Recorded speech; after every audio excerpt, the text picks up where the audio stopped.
Esta es una presentación especial de Promo Estéreo. No te despegues. Iniciamos. Hola, ¿qué tal? ¿Cómo están? Buen día. Estamos ya en una nueva emisión y eso me da mucho gusto.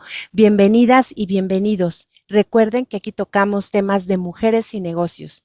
Me da mucho gusto recibir nuevamente a Andrea Viteri y Brenda Hernández, maestras en Derecho por la UNAM, socias en Arana Viteri Gender Consultoras, que integra la perspectiva de género en diferentes niveles de la sociedad y por supuesto que son expertas en este tema. Bienvenidas. Gracias, Gaby. Gracias a ustedes por compartir sus conocimientos con nuestra audiencia y pues bueno, ¿qué les parece si vamos a hablar en esta ocasión de un tema que cuando yo lo vi, el tema dije, bueno, ¿y esto con qué se come? ¿No? Es un tema que habla sobre variables, ¿no?, que se presentan en el tema de la desigualdad de género y pues justamente hablar de interseccionalidad nos lleva a explorar nuevos caminos hacia esa ansiada equidad de género. Eh, Leí que el término surgió en 1989 por una colega de ustedes, una abogada afroamericana, Kimberly Crenshaw, quien estaba viendo un caso sobre la desigualdad de las trabajadoras afroamericanas en una compañía de autos. Entonces, me gustaría que nos explicaran, por favor, Andrea, si nos puedes explicar qué significa el término interseccionalidad. Claro que sí, Gaby, muchas gracias por la invitación y qué gusto que ya se nos hace una costumbre que podamos tener esta cita con tus radioescuchas. Y pues bueno, primero quisiera explicar brevemente lo que es la interseccionalidad. Habíamos hablado sobre lo que es el género y las construcciones sociales que se han dado en relación con la situación de desigualdad de las mujeres, ¿no? De subordinación. La interseccionalidad se refiere a todas estas condiciones que agravan aún más la situación de las mujeres.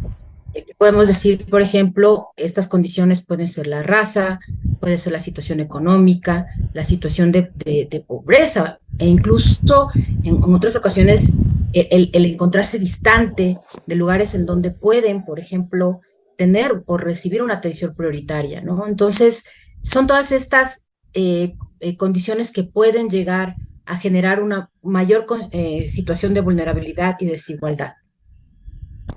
¿Y por qué creen ustedes, y para que se lo compartamos también a nuestra audiencia, por qué creen que debemos nosotras las mujeres saber sobre la interseccionalidad? Brenda, por favor. Claro que sí, Gaby. Bueno, les saludo, estamos súper contentas de estar aquí contigo y más es que nos encanta que haya alguien con esa motivación de tratar estos temas y que los pueda llevar allá afuera a otras colegas, a otras amigas, a otras mujeres emprendedoras o también mujeres trabajadoras, ¿no? Que están colaboradoras de alguna empresa también. Yo creo que esto es importante, a ver, desde dos puntos de vista, Gaby. Uno, pues a nivel interno, si tú eres colaboradora en un centro de trabajo, vale la pena que tengas los instrumentos necesarios para saber si pudieras ser víctima de alguna medida discriminatoria, de esto que llamamos interseccionalidad, y que puedas hacer valer algunos derechos en ese sentido. Pero a lo mejor si tú eres una innovadora, una directora ejecutiva, tú digas, bueno, voy a generar el cambio en esta estructura organizacional y yo voy a implementar medidas para que este grupo, al menos de mujeres, son varias características de intersección, pero hablando de mujeres, para que ellas puedan tener un espacio más seguro, más justo, más competitivo, y no solo pensando en la generación de hoy, ¿qué le estás dejando mañana? Pues a las hijas, sobrinas, hermanas, las niñas pequeñas que van a después entrar al ámbito laboral. Entonces creo que es muy importante en ese sentido. Hablábamos de que una de las principales variables hablando de género, es la educación, o puede también ser los usos y costumbres. Hace unos momentos Andrea habló de algunas variables que se deben de estudiar. ¿Nos podrían ahondar un poquito más en qué otros aspectos se deben de considerar para que las personas, las empresas puedan saber en un momento dado que el análisis de la desigualdad no solamente es de género? Sí, por supuesto. Y aquí yo creo que vale la pena un tanto considerar que la propia pobreza, por ejemplo, tiene rostro de mujer. La violencia incluso se da en todos los ámbitos, pero afecta en mayor medida a quienes se encuentran precisamente en estas variables y en estas condiciones de desventaja, ¿no? Por ejemplo, hace poco estuvimos justo con un evento que hicimos contigo, en el que nos Ujú, hablaron de las pocas posibilidades que tienen, por ejemplo, mujeres indígenas para poder entrar a un trabajo eh, asalariado, ¿no? Sobre todo, ¿por qué? Porque muchas veces se considera que no tienen la educación, no tienen las mismas oportunidades, incluso de conocer otras formas de relaciones, ¿no? Incluso aquí también puede influir un tema hasta de clasismo, ¿no? Entonces, aquí es muy importante tomar en cuenta que para evitar esta situación de desigualdad, ¿no? Es necesario entender que las dinámicas que viven personas en situación de desventaja las ponen en una situación en las que requieren del apoyo para poder competir en igualdad de oportunidades. Y esto significa para las empresas no solamente una forma de reconocerse como una empresa socialmente responsable, sino la posibilidad de dar una imagen al exterior como una empresa que no discrimina, ¿no? ujú. Entonces, considerar que hay personas que no, que tienen, por ejemplo, personas, mujeres indígenas, personas, mujeres con discapacidad, por ejemplo, o mujeres que se encuentran, que tienen hijos, ¿no? Están en una situación específica que las pone en desventaja y que requieren de un mayor apoyo, ¿no? Entonces creo que esto es importante para las propias dinámicas de la empresa, para la forma como la empresa se muestra al exterior y también para que promueva una condición de igualdad de oportunidades, ¿no? Entonces creo que es importante que se tomen medidas respecto para evitar exclusiones que pueden ser violatorias de derechos humanos, ¿no? Sí, vamos a poner un ejemplo, ¿no? No es lo mismo que tú seas mujer que vive en la Ciudad de México, que estudiaste en la Universidad Nacional Autónoma de México y que hoy trabajas en una empresa, a que seas mujer, que tienes que trasladarte desde el Estado de México 2 horas, que tienes una carrera técnica, es decir, las variables que se presentan en el estudio de género son diversas y se llegan a trastocar derechos humanos, ¿no? Como mencionabas hace un momento, ¿no? O sea, eh, hay veces que no se les dan oportunidades a mujeres de ciertas universidades o de cierta identidad étnica o de cierto nivel socioeconómico. Y pues yo quisiera saber, Brenda, si realmente en la actualidad las empresas hacen un ejercicio para identificar la desigualdad de género con otras variables, si realmente existe esa práctica. Cierto, pues mira, Gaby, a mí me gustaría dar, antes de pasar a ese punto, que la interseccionalidad, conocerla, pues te va a permitir conocer precisamente esos factores de opresión, de desigualdad, de Ujú, discriminación o de violación a derechos humanos. Y mira, aquí para el ejemplo me traje así como que con palitos, ¿no? Y manzanas, ujú, pero para que nuestras amigas y amigos entendamos muy bien, porque la interseccionalidad genera como, pero ¿cómo? A ver, porque se trata mucho de manera aislada, ujú, y esto es algo chiquito. O sea, aquí está tu línea, ¿no? A mujer, ¿no? Ya de por sí esta línea de ser mujer puede generar desigualdad, pero si le sumas la edad, aquí en este punto ujú, están juntando, ¿no? Pero si le sumas quizá la edad o una situación de discapacidad, y ujú, así puedes ir haciendo tu factor de interseccionalidad, tu nivel de ujú, estudio, tu color de piel, ¿no? ujú, Digamos, este es un ejemplo que les quise poner así que sobre el momento, con el palito ujú, del café. Pero en ese punto, eso es lo que pasa con las empresas, que se están fijando, por ejemplo, en situaciones de, bueno, vamos a contratar más mujeres, pero no fijándose en esas muchas otras categorías que afectan, por ejemplo, a las mujeres. Y ujú, suele pasar que a veces los grupos en situación de vulnerabilidad tienden más a centrarse como, A ver, ¿en qué grupo tengo más fuerza? Soy una mujer en situación de discapacidad, pero tengo más fuerza no en el grupo de mis amigas, compañeras, sino en el grupo de personas en discapacidad. Entonces, esos aislamientos no han permitido que a veces las empresas entren en un enfoque más profundo para implementar estrategias. Entonces, creo que sí es importante eso. Y mira, me gustaría brevemente ponerte un ejemplo. Ujú, Andy, creo que se podría extender también en el siguiente punto, pero sí es fundamental. Mira, hay un ejemplo de la orquesta. ¿Qué pasa con este ejemplo en la orquesta? En un momento dado se dieron cuenta que solo había hombres de clase media alta, blancos, y de edad promedio jóvenes. Y decían, ujú. ¿qué podemos hacer? Vamos a pensar que una orquesta es una empresa. ¿Qué podemos hacer para incluir a otros grupos por ejemplo, esta interseccionalidad que afecta a las personas y ser más inclusivos y no discriminar? A ver, vamos a dar oportunidad. Hicieron las audiciones a cortina cerrada. Ajá.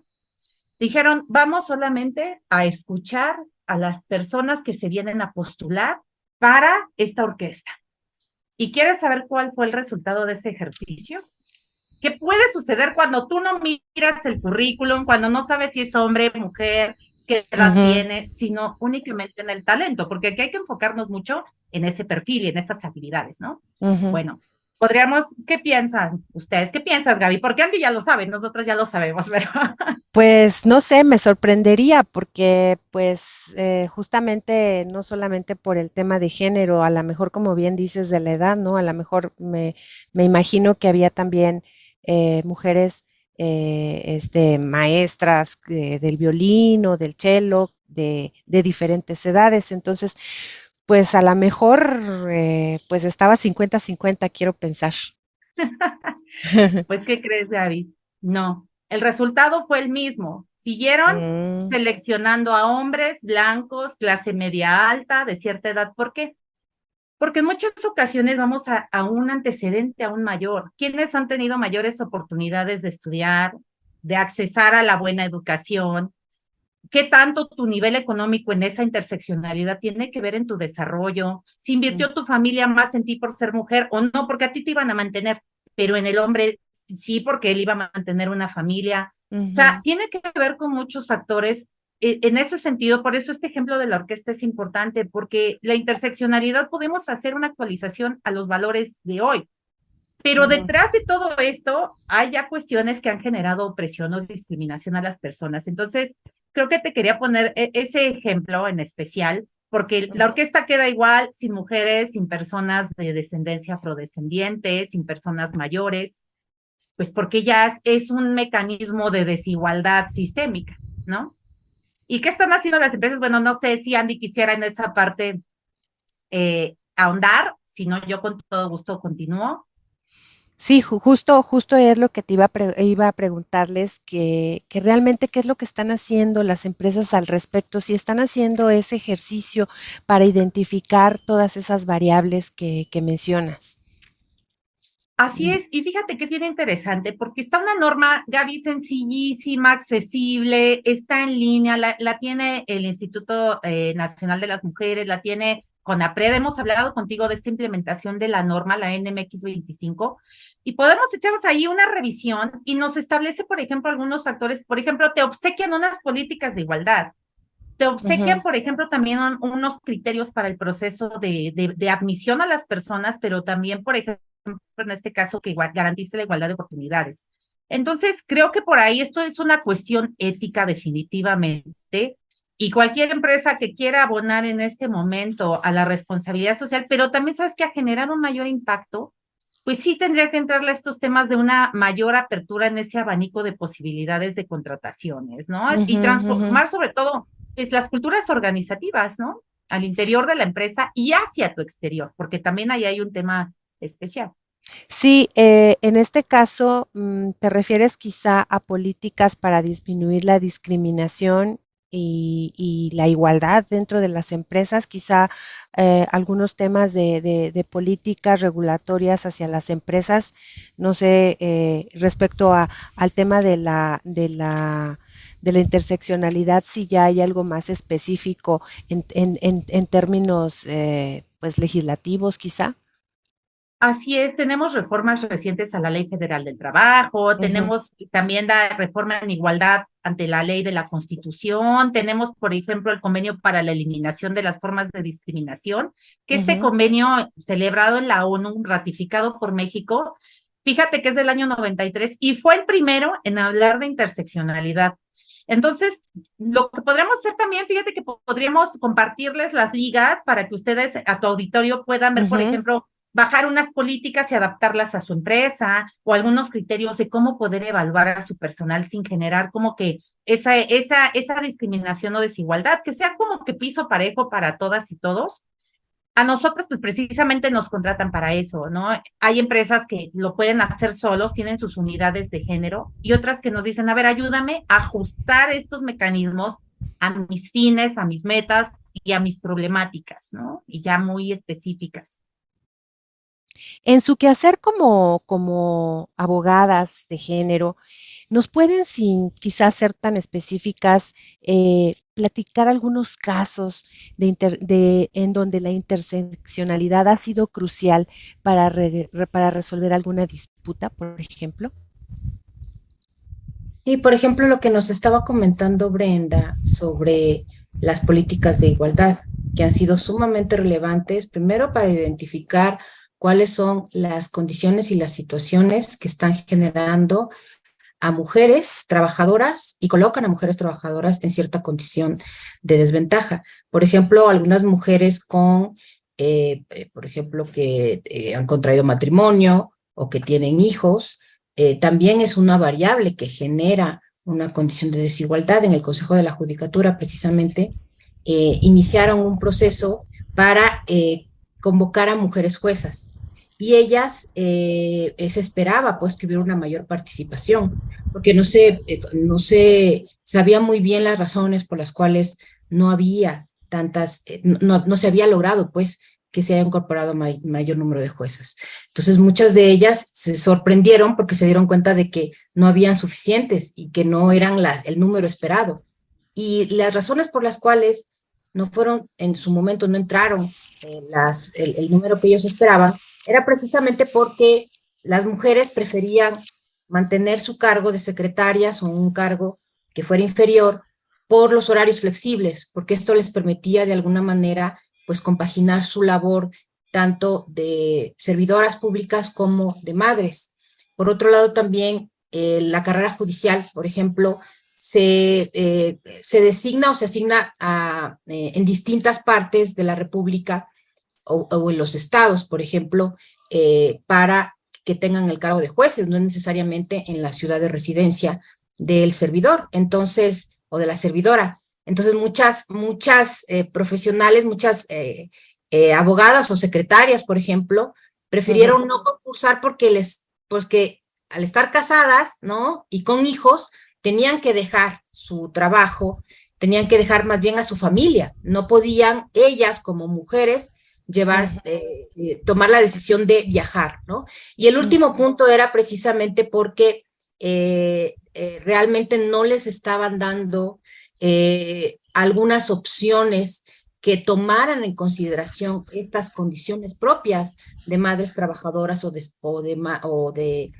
juezas que tenían esposos, ¿no? Entonces, y que son cuestiones de género, pero que además se agravan por estas situaciones específicas, ¿no? Entonces, lo que hicieron en su momento es que propusieron algunas políticas de igualdad, como se hizo, por ejemplo, en BBVA, en las que se daban opciones. Sé que son empresas grandes, pero estos pueden resultar un ejemplo importante para promover la igualdad, ¿no? En las empresas grandes, por ejemplo, a los esposos les daban opciones de trabajo cuando tenían que trasladar a las empleadas a otro lugar de la República, ¿no? Les daban algunas opciones. Lógicamente aquí vamos a ver que es un cambio completo, incluso de la forma de tomar decisiones en pareja, ¿no? De la forma de distribuir cargas y obligaciones familiares, ¿no? Entonces creo que es un paradigma o es un rompimiento de paradigma importante en el que, además de considerar las propias condiciones de género, se toman en consideración, pues, todos aquellos aspectos específicos que pudieron agravar la condición de las mujeres y que les están impidiendo mejorar su situación laboral, acceder a o promover o acceder a una mejoría en su empleo, ¿no?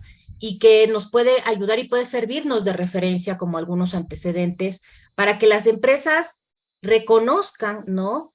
Que es necesario que para el bienestar de sus trabajadoras, pero además para poder mantener a mujeres líderes, porque muchas de ellas han ganado su cargo por su experiencia, por su profesionalismo, sobre todo por lo que están aportando a la empresa, no tengan que dejar su empleo o no tengan que dejar estas oportunidades por cuestiones de género, ¿no?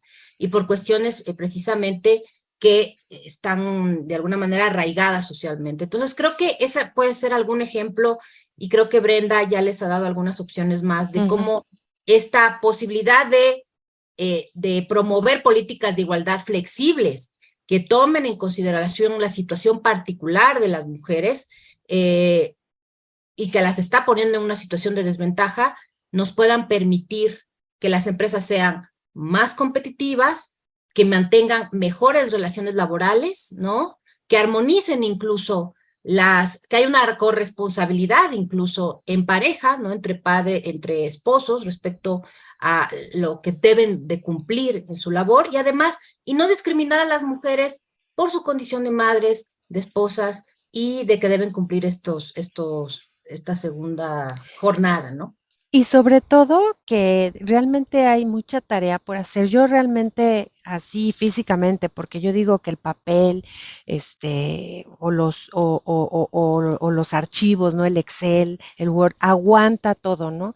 Pero ya en la práctica, en el día a día, realmente estamos dispuestos a yo contratar a una mujer que tiene cierta ideología o que pertenece a a este grupo étnico o que está capacitada en esta institución que a lo mejor no es el parámetro en el cual estamos acostumbrados en la empresa a contratar. Realmente creo, no sé ustedes qué opinen, Brenda, que nos falta muchísimo camino y no sé si tengan algún ejemplo de alguna sociedad que ya haya logrado cambios importantes en este tema. Yo creo que sí, Gaby, todo cambio toma tiempo, ¿no? Las empresas que conocemos tradicionales pues se cimentan en estructuras muy patriarcales, ¿no? También la forma de hacer negocios, cómo debe ser para hacer negocios, pero yo creo que hoy lo que estamos ayudando a las empresas es a entender algo fundamental, porque a veces como empresa dicen, bueno, a ver, ¿a mí qué? Yo vengo a producir y a generar ganancia, o sea, yo no vengo a ser un salvador, ¿no? Pero en realidad como que se tiene mucho esa idea que bien dijiste que está ahí muy tergiversada de que ¿para qué quiero contratar mujeres, mamás que van a ir a la junta? Pero ¿sabes qué? Hay que abrir los ojos a reconocer precisamente esas áreas de oportunidad. Y te voy a decir a mí un ejemplo que me encanta de una empresa que fundó ya hace varias décadas, Dan Stephanie, que ella hizo su empresa que se llama Freelance Programmers. Y fíjate que ella vio ese nicho de oportunidad de decir, a ver, voy a empezar a contratar mujeres con hijos que no pueden salir, que van a hacer home office, y vamos a empezar a programar. Su empresa se llegó a cotizar en 21 millones de libras esterlinas. Entonces, ¿cuál es el mecanismo hoy? ¿A partir de dónde estamos midiendo? ¿De qué métricas estamos midiendo el crecimiento de una empresa? Contrata diferente, ¿no? Si vas a usar como nuevas métricas la diversidad, la inclusión, el desarrollo humano, porque también tenemos algo importante.